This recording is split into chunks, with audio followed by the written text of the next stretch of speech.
발표 못지않게 훌륭한 토론들이었습니다.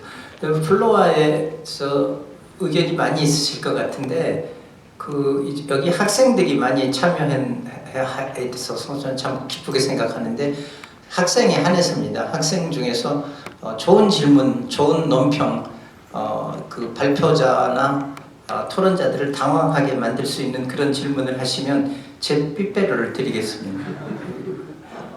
여기 앞에 계신 선생님이 먼저 손을 드셨으니까 마이크로폰 준비됐습니까? 예. 성균관대학교 염돈재 교수입니다.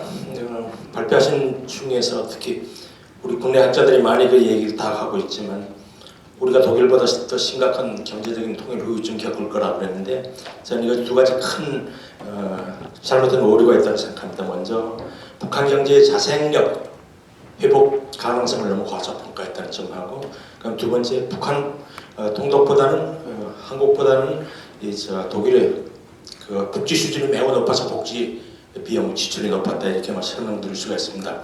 우선 독일하고 북한하고 저기 한국하고 다른 것은 독일 경우에는 동독의 국유재산을 한 푼도 통일 비용에 활용하지 못했습니다. 그리고 오히려 적자가 2,570억 말을 났습니다. 그런데 우리는 북한은 지화자가 많고 북한 재산에서 그렇지 않습니다. 그럼 두 번째, 동독 경제가 회복되려고 할 것 같으면 투자를 해야 되는데 동독 투자를 전혀 유지하지 못했습니다. 왜냐? 서독의 규제가 강하고 그 당시에 동유럽의 여러 국가들이 그 좋은 정책을 했기 때문에 동유럽으로 갔습니다. 그래서 서독의 기업들도 동독에다 투자하지 않고 동유럽으로 가서 투자를 했습니다. 그래서 투자 유치에 실패했기 때문에 결국은 그렇게 됐다. 그 다음 서독 경우에는 수출 시장이 보화 상태에 있었습니다. 그리고 또 한 가지는 동독 기존 수출 시장이 무너졌거든요. 통일이 됐다고 해서 수출할 수가 없었습니다. 그러나 우리는 세계에서 가장 큰 중국 시장하고 가장 고급 시장인 일본 시장을 갖고 있습니다. 그래서 우리는 또 북한 경제를 쉽게 할 수가 있고요. 그 다음에 또 한 가지는 우리의 그 신속한 고용 창출 능력을 과소평가하고 있는 겁니다. 독일 경우에는 이제 더 여러 가지가 없었습니다. 그러나 우리는 관광 벨트라든가 이런 걸 하면은 신속하게 우리가 할 수가 있습니다.